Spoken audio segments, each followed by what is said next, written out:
Hello, everyone. Welcome to the Love Experience Show. I am your host, Ashley J.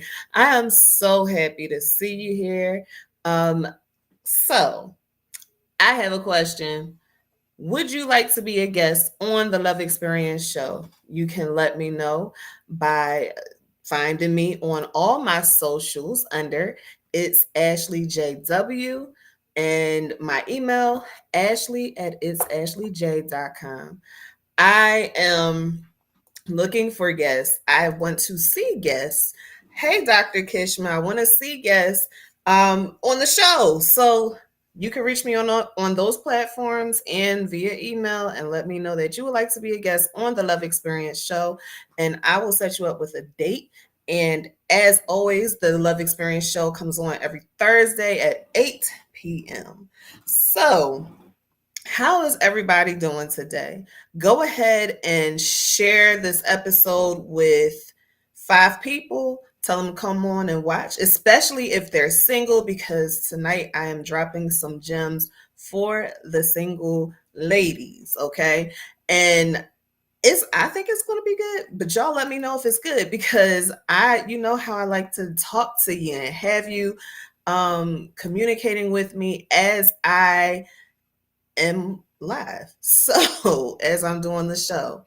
So let me see if there's anything important. Nothing important I need to share with you. So tonight we are talking, you see the title, I'm ready, I think.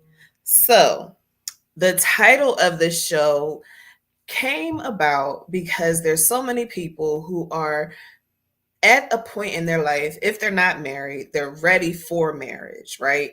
And we can kind of try to figure it out on our own, but I think it would be great for me to talk to you about the process because I went through the process and I also help people get through the process. So, a little bit about my journey on the process was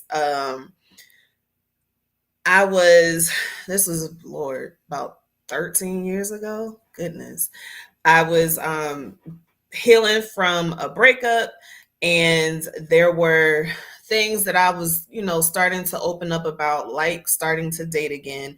But this time I felt like I needed to be serious about who I dated, who I spent my time with, and what I was looking for. So after talking to the father uh, quite frequently during that time, he was sharing with me what I needed to do. So one of the steps, I wish I grabbed the book.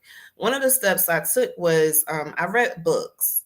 I read quite a few books, and there was one book in particular that was dedicated to just a, it was like 101 questions, I believe, to answer and ask someone when you're dating and getting ready for marriage.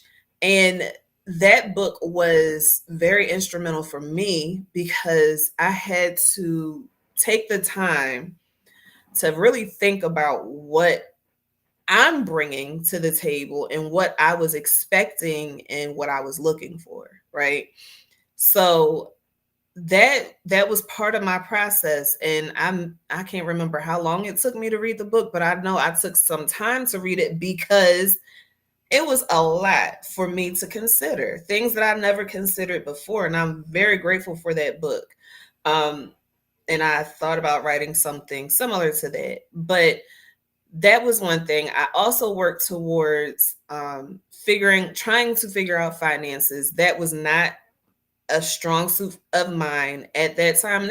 I'm still learning things, but I feel like I'm in a much better place when it comes to knowing finances. Um, so I had to kind of start wetting my feet when it comes to finances because only thing I did and knew was go to work, get paid, pay for the bills and the roof over my head and food. Like that was it. um didn't know anything about saving. I didn't know much about anything outside of that. So learning about finances was a big deal because I had things I needed to learn. I had things I needed to know. I knew of a few things people would tell me, like my father told me, oh, oh, don't ever get a credit card, and things like that, but nothing that would tell me, okay, I'm absolutely ready to unite my life with somebody else. So learning about finances was a big thing for me. What else did I learn? This journey helped me heal. There were places in life that I needed to heal from, things that I need, relationships that I needed to heal from. That was very important for me. So healing was top priority. And also getting my relationship to a good place with God. One of the downfalls of having a being in a toxic relationship is losing my connection. And maybe you've experienced that as well. Maybe you lost your connection with God being in a toxic relationship, or just being in a relationship period, because I can say for myself, I won't say y'all because maybe it didn't happen like that for you. But for me, I really had to, I had to pay attention to what I did. And I had to learn some of my behaviors when it came to being in a relationship, because one thing that I did was I want to devote all my time to you, talking about the guy, whoever it was, devote all my time to you. And no, I'm not going to do anything that I feel like would run you away. And that may have been not paying attention to the father, which when you're in the dating world, that is a huge mistake. Huge mistake, because you are constantly running into so many different people, and you're opening yourself up to so many different personalities and beliefs.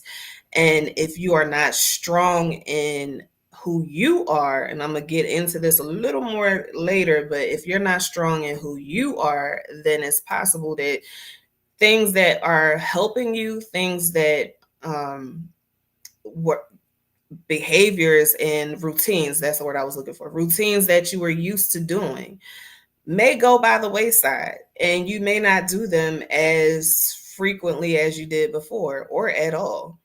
I know one thing I was taught as a young girl was always making sure that I start my day with talking to the Father. And when I got into that relationship, it was a few relationships. When I got into those relationships, that went out the window. I was not paying attention to the Father. And I'm not saying that to be boastful. I'm saying that because it's ridiculous. I should have never put down the person that protected me and kept me through all of the different things that I've gone through. Like, what, really? No. So that was something that I had to get strong in. So yeah, that was part of my journey, and really learning who I could be around and who I couldn't be around. Because if you want to change your life and start dating with intention to get married, some of your friends you had when you were single are not going to be your friends when you are changing your lifestyle, because this is 100% a lifestyle change. Let's be real. It is a lifestyle change when you decide that you want to start dating with the intention to get married. You have to change your lifestyle. And a lot of people are not going to like that. And they won't be able to come with you. And that's the honest truth. Even when after you get married, or as you switch seasons in life, and be elevated and do all of the things that you are supposed to be doing, those friends, your friends are going to change.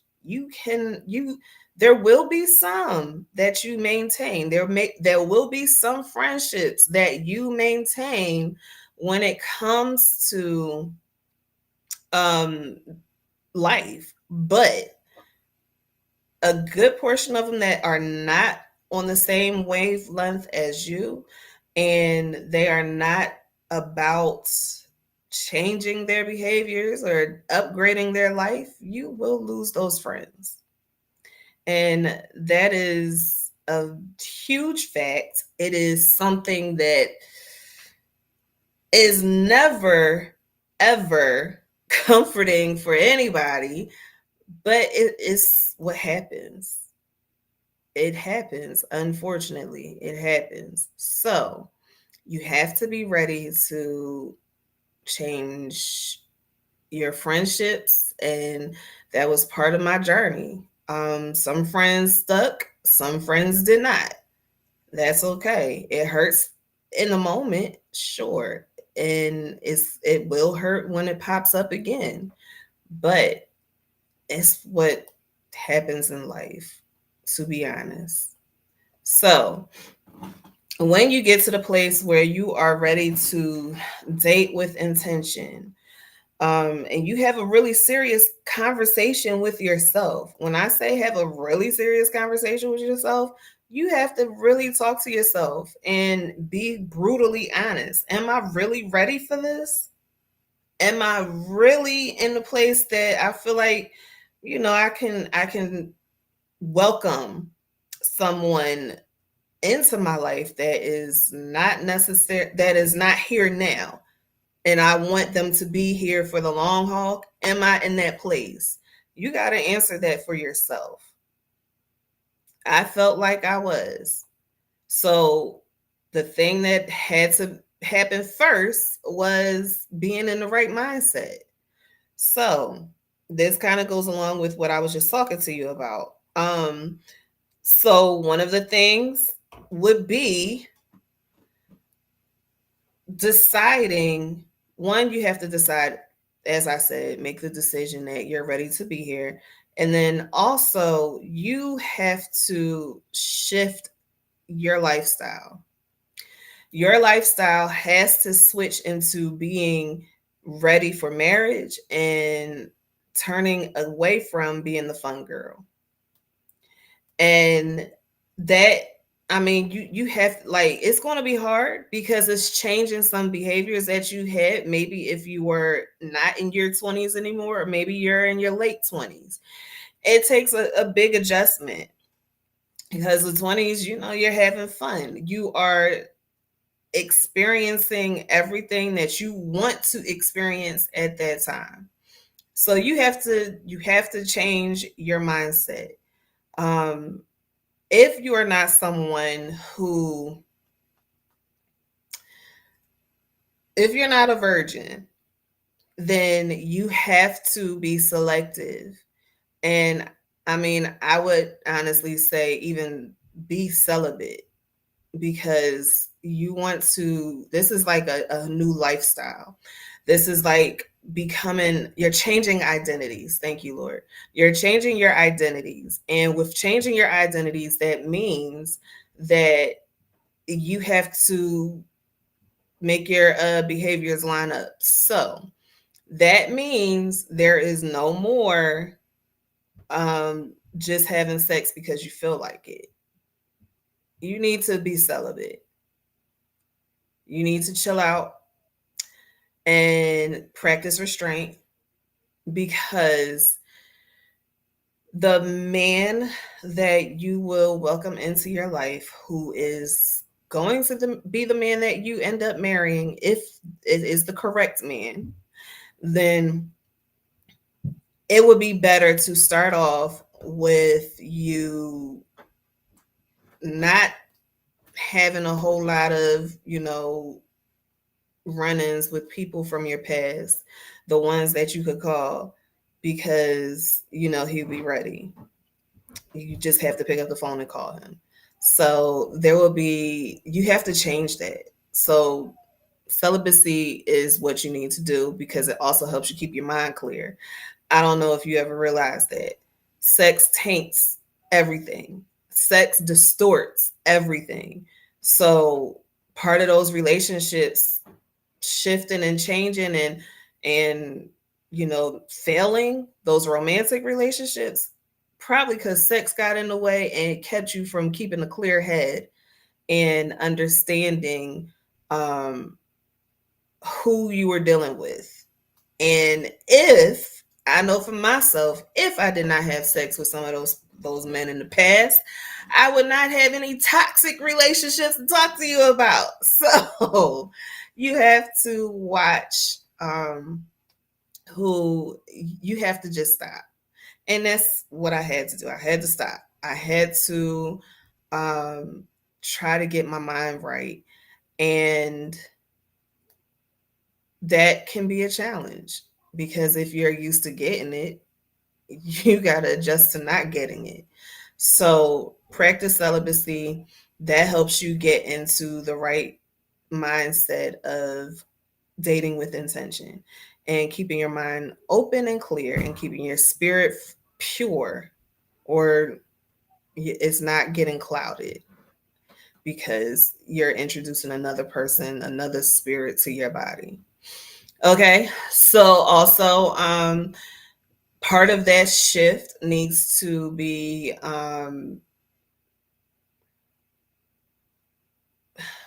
learning what you can about marriage. It's really helpful to talk to people who have been married before, even talk to women who have gone through the process of preparing for marriage. It is helpful when you are in this place because they can give you some tips. They can give you some pointers on what they did to get ready. You don't have to necessarily do everything that they did, but there are some things that you will be able to pick up on. So talk to people, talk to men. Like, one of the things that you can do if you have people who have been married for a long time in your family, talk to them. They will be more than happy to tell you.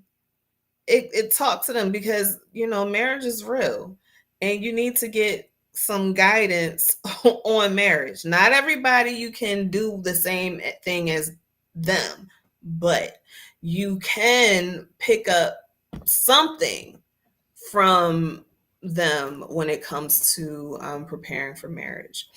One thing that we did for my bridal shower was I had a box. It was a jewelry box, but it was a very nice jewelry box. And at my bridal shower, they passed index cards around to all the women who've been married. And that is currently married and not married, as far as getting divorced.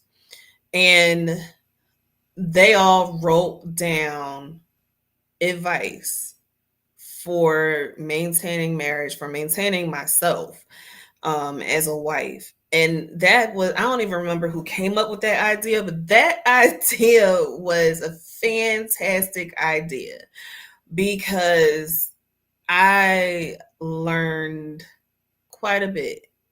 And it's probably something that I never would have explored before if I did not, or I didn't come up with the idea, but if they did not do that, because there were a lot of gems that was written down in those index cards. And honestly, I could probably take them out and explore them again and look at them again because I don't think I've looked at them since around my wedding. So that was something that was really great. So that is why I'm telling you to reach out, ask them about what they did to get prepared for marriage and maintain their marriage. Another thing you could do, there is this very famous doctor. They're actually a couple. They're both doctors in this marriage, and their names are doctors John and Julie and John Gottman. Excuse me.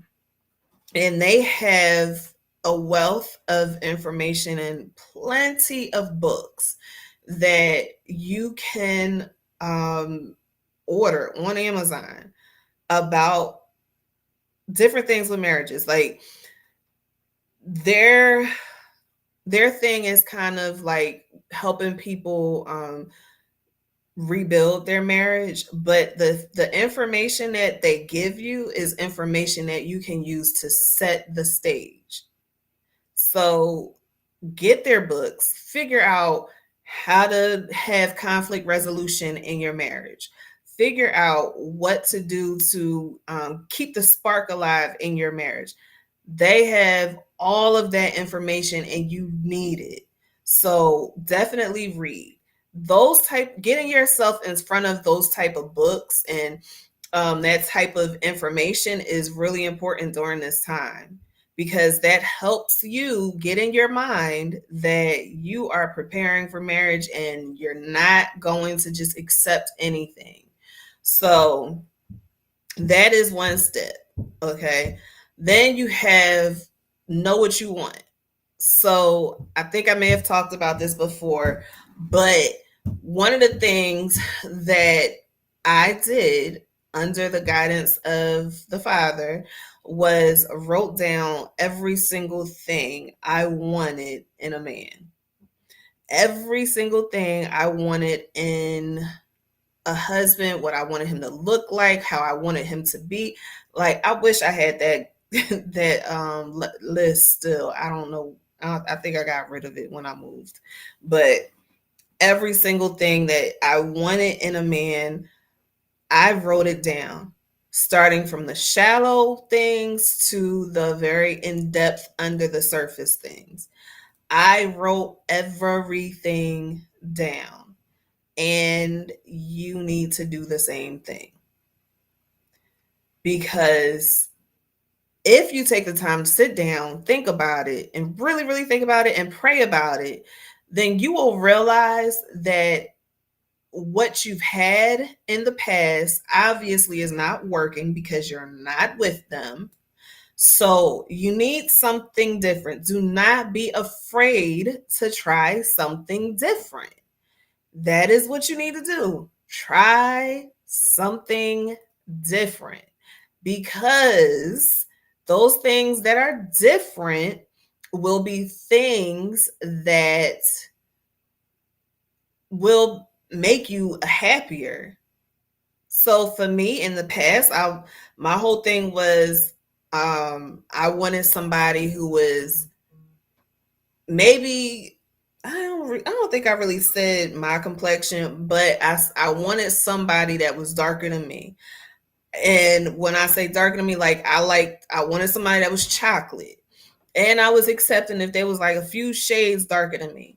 So that was one of the things. And they had to be over 6 feet and they had to be this and like all of the things, right? I did that.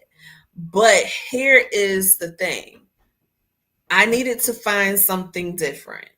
So I did not say I needed somebody 6 feet. I just said he needs to be taller than me.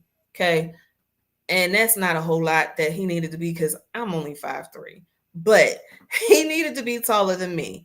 Boom. Got that. So he's taller than me. The skin complexion didn't really matter. I knew I wanted a black man, but the skin complexion didn't really matter, because hanging on to that hang up with having a darker skinned guy, that didn't always bring me happiness. So had to throw that idea away.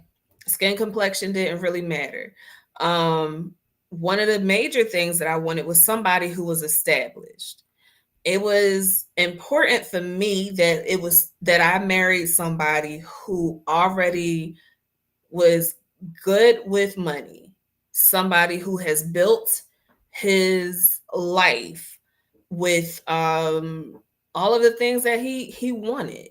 That was important for me because I know I'm no good. I was no good with money. I just knew, as I told you, the basics: make money, pay my bills, feed myself, and that's it.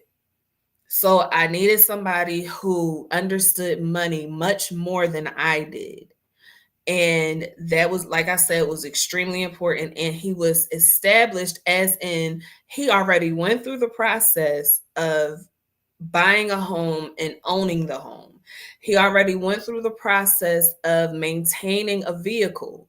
Um, and when he had furniture, like, I know that sounds crazy, but I needed him to have furniture because then I would know, okay, you know that you need to furnish your house and you're going to do the things that you needed to do to furnish your house. Cool. Got that. So that is, and it was important for me because I needed stability. I already showed myself that I can provide my own stability. Now, in me joining and having a union with a man that I'm going to marry, then he needs to be able to provide stability for me. Why? Because I grew up in situations where there was no stability. Um, I grew up in situations where my mother was the only one working to maintain a household. And the man that she was married to felt like he needed to be pampered. I did not want that in my life. That I experienced the hell that puts you through. I did not want that for my life. I needed somebody that was going to maintain stability and make sure I'm good. When children come, the children are good and we're happy. We're not tripping about money and where or how are we going to eat or borrowing money from, like, we're not tripping off of that.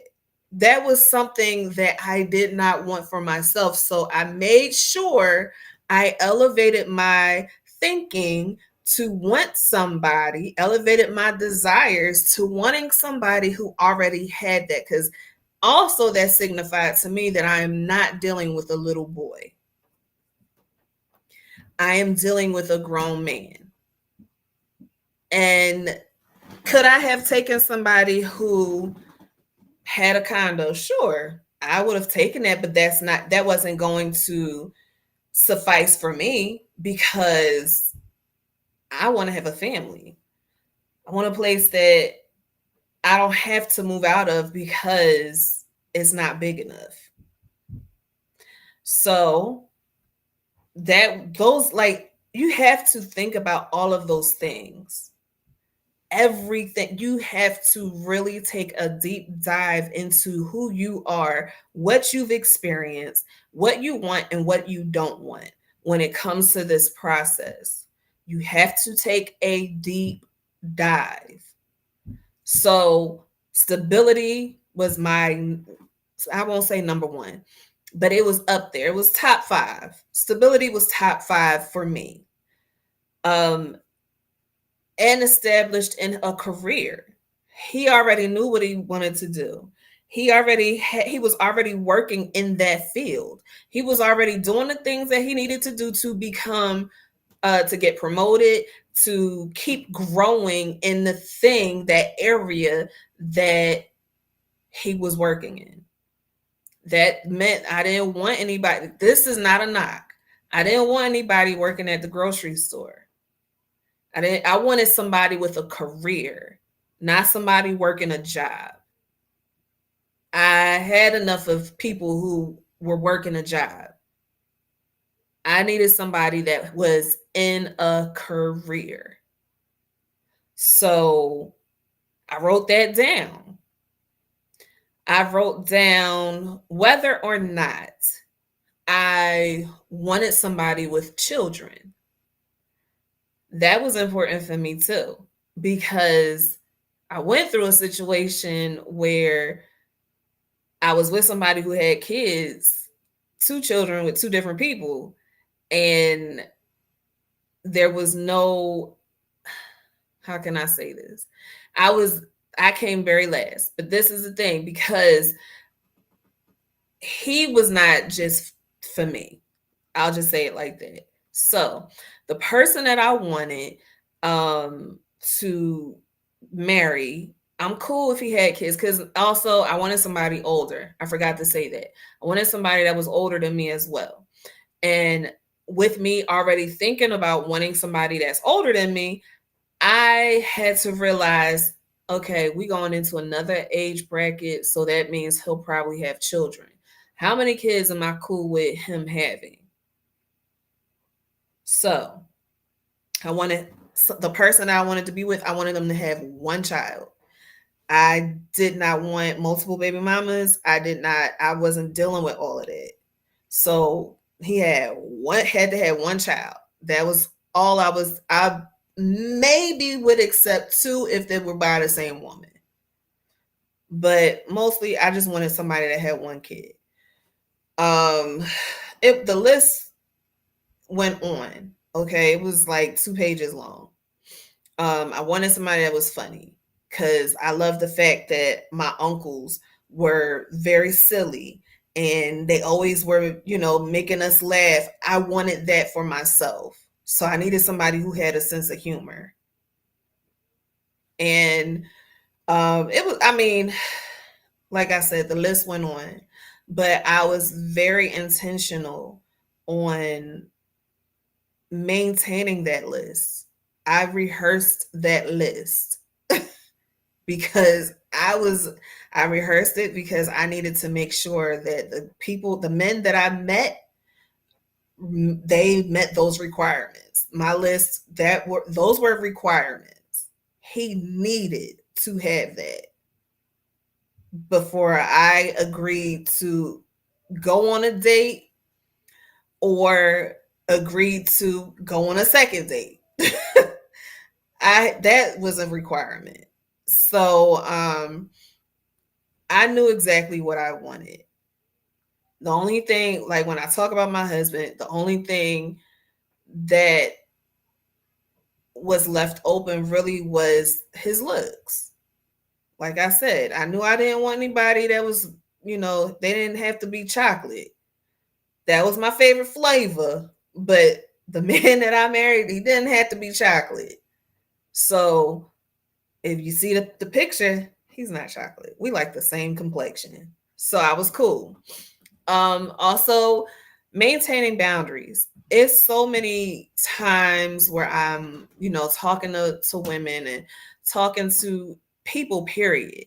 And they talk about relationships that they've been in and talk about their desires and all of the things, right? And then I say, what about your boundaries?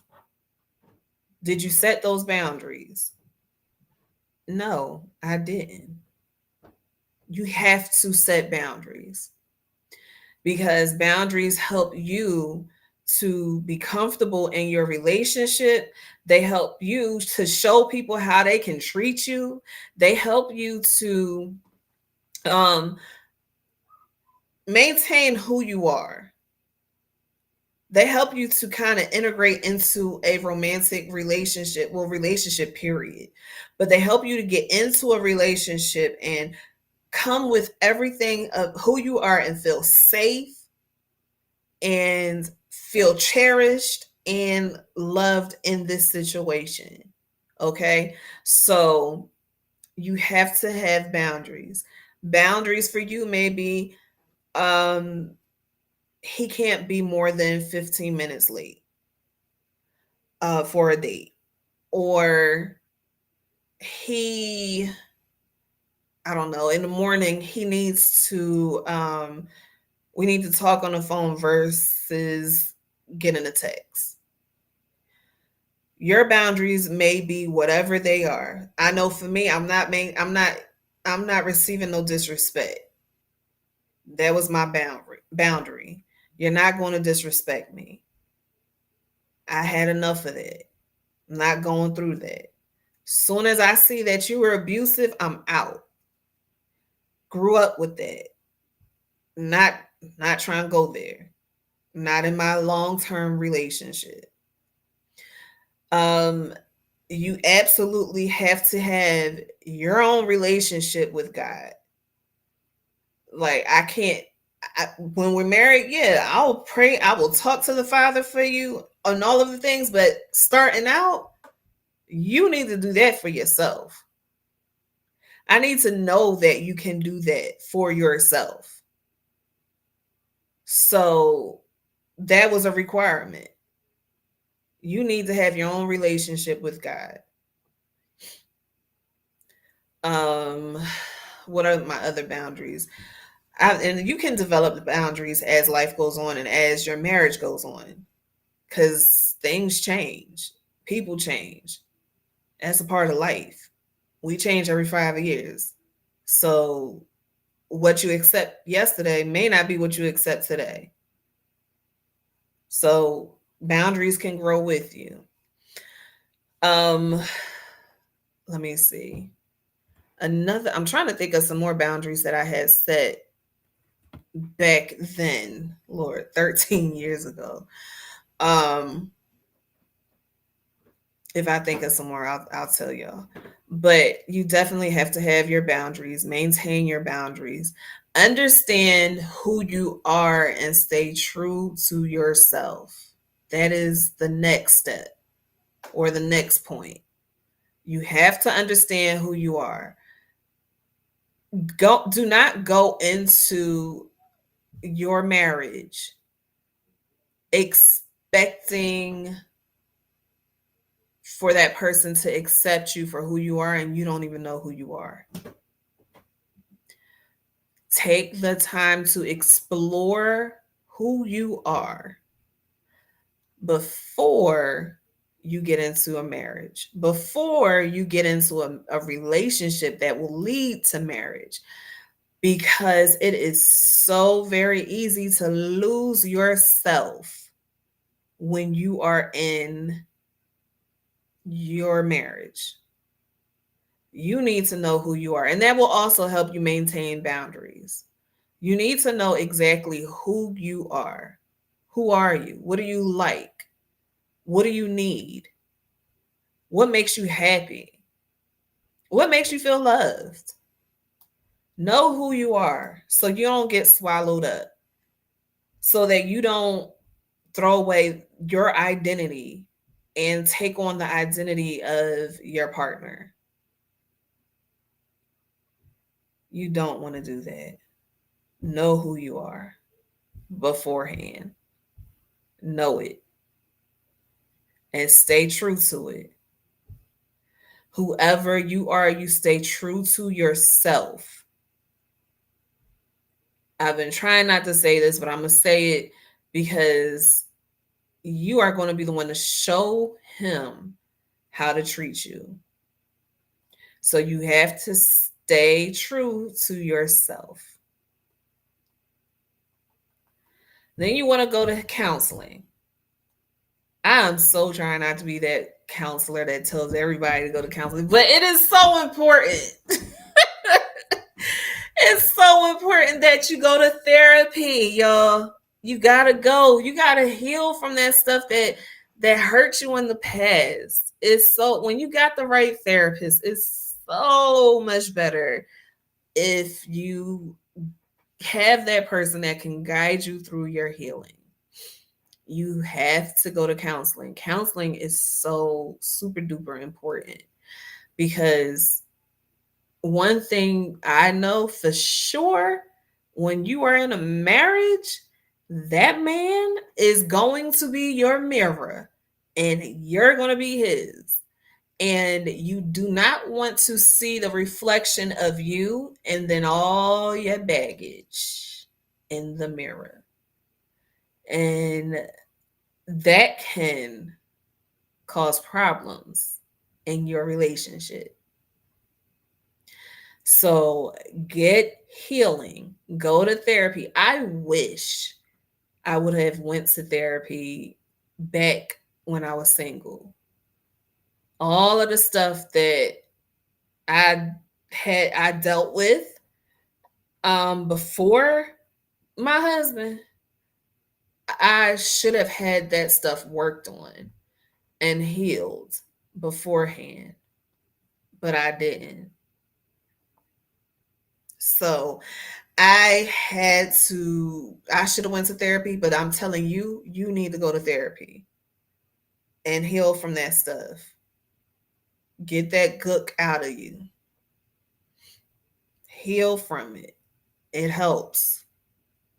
And sometimes you gotta go, even though you may have healed the first time in therapy, you may have to go back and work on the same thing because a new component has entered into your life and brought that thing that you thought was healed to the forefront. So go to therapy. And you know how I told you I had my list memorized? I think you need to do the same thing. Okay? Because when you start meeting these men, then you're going to need to be able to check off the boxes as you meet them, as you talk to them. And I don't know if I didn't talk about it, but one of the things that you want to make sure you do is make sure you think about how you want that man to approach you. Here's why. The way he approaches you will kind of tell you his maturity level. It'll tell you whether or not you want to waste your time to talk to him and tell you where his head is. So I was cool on having these, little hood dudes coming up to me. Hey, let me talk to you. Da, da, da. I was fine on all that. No, I need a different approach. So that different approach helped me weed out the ones that were not for me. Okay. That's if they're approaching you on the street. If you're going to online dating or the dating apps, pay attention to what they have on their profile.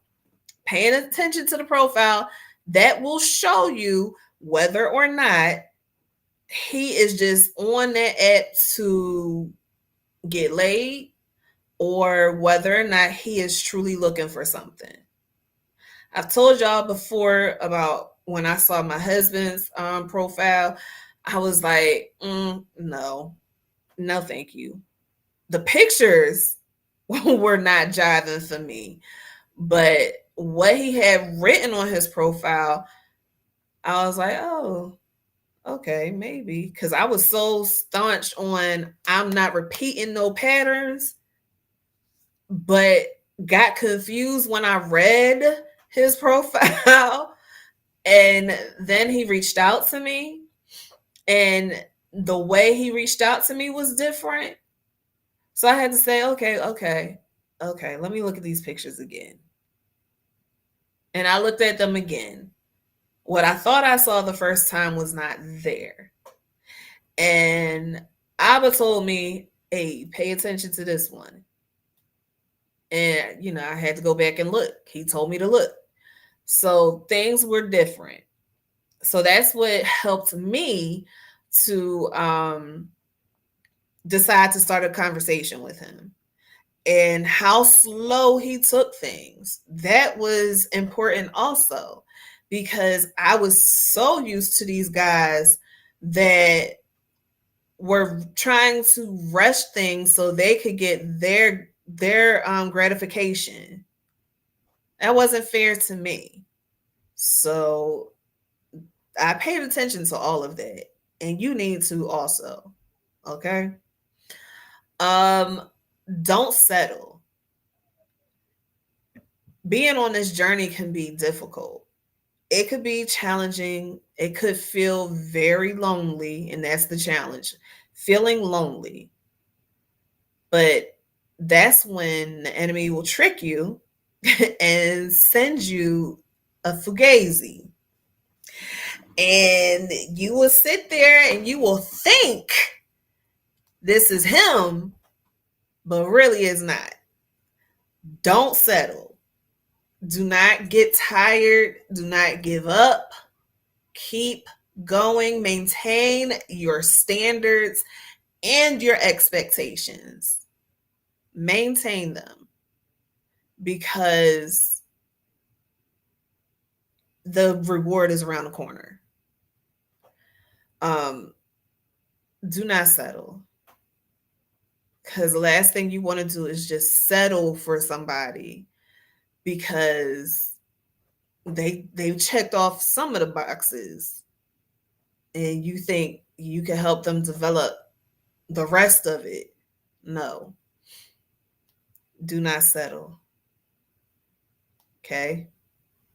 You're going to take your time. You're going to let the Father help you weed out the ones that are not for you. And you're going to be patient until you get the one He has for you. Don't settle. And then also get a self-care/self-love routine and keep it.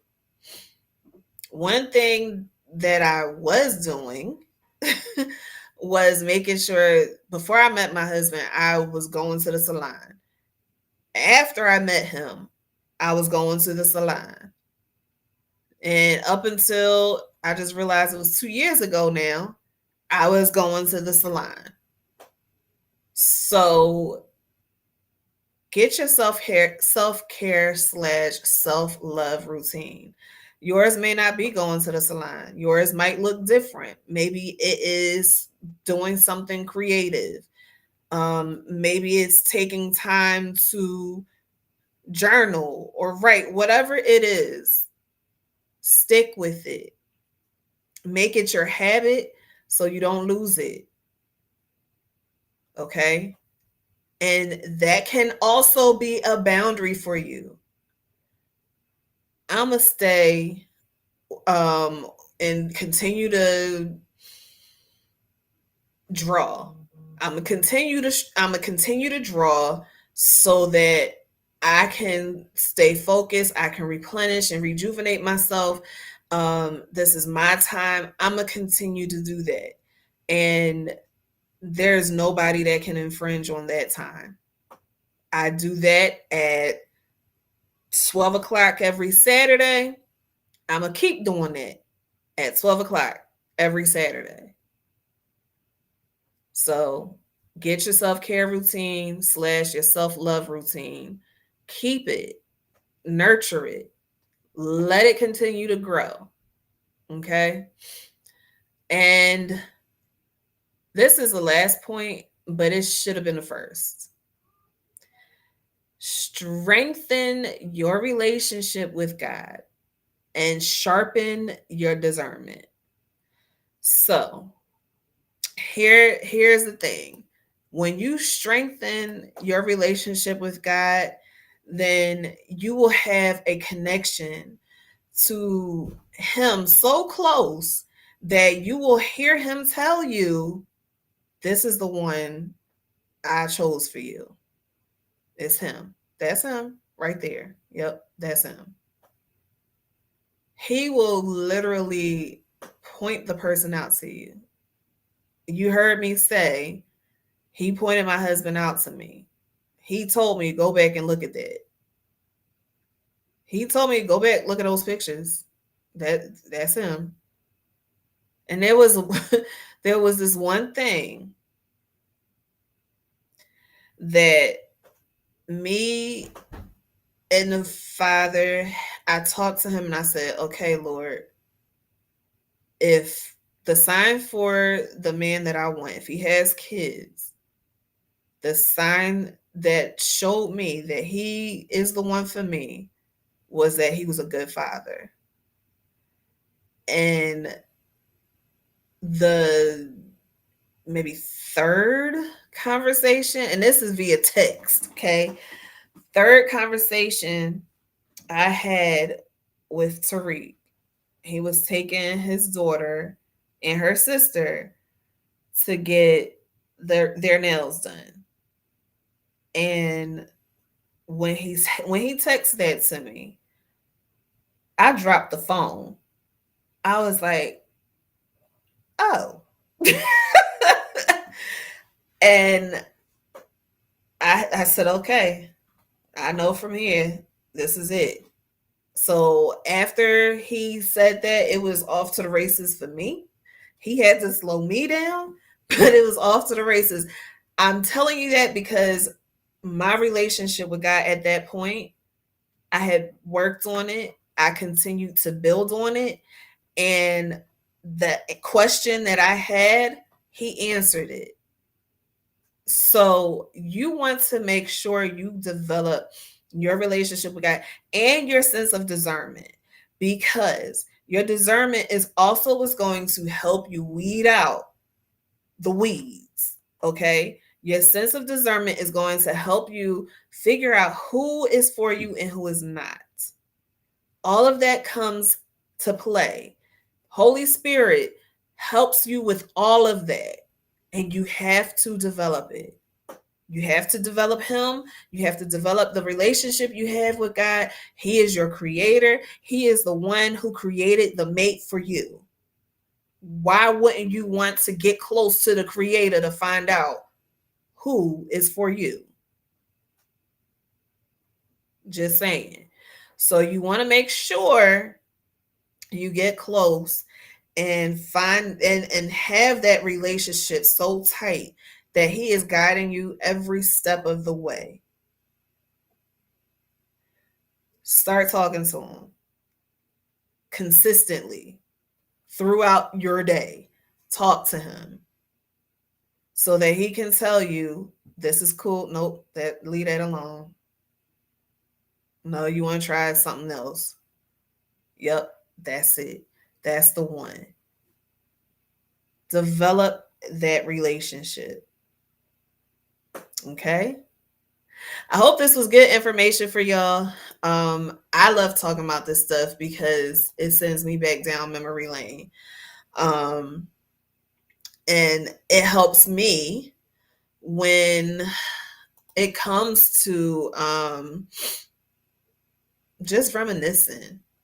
Sometimes I reminisce. Sometimes I get a little kick out of this so that I know how far I came and where I need to go and how I should help you. That's also part of it. So I appreciate y'all for watching. Make sure you share this. Share it, share it, share it with everybody, every single woman you know. Share this episode with them. And don't be afraid. Don't sorry. Don't be afraid of what God has for you, because whoever it is for you. You just got to take those steps to make sure you don't miss it or prolong it. Okay. Again, if you would like to be a guest on the Love Experience Show, all you have to do is reach out to me on my socials at It's Ashley JW, or reach out to me via email, Ashley at itsashleyj.com. That is how you can reach me to set up a day, which would be a Thursday, set up a date, and get you on the show so you could be a guest. Okay. I really want some guests. So y'all show up. Let me know. Cause and help me pack out the rest of this year so that I can hear y'all stories. I miss hearing your stories. If you missed Molly Bates, you can hit the Love Experience Show channel and watch her episodes. She was really great. So yeah, I appreciate y'all. Thank you for watching. And let me see if you have any show ideas, any topics that you can think of that you want me to talk to you about. You can also write me on my socials at It's Ashley JW and my email, Ashley at itsashleyj.com, to let me know what those topics are that you would like me to explore a little more in depth. Okay. I think I got, make sure you like, share, and subscribe to the channel. And I think that's it. And I only got one more thing to say. One last question. And that is, what is your love experience?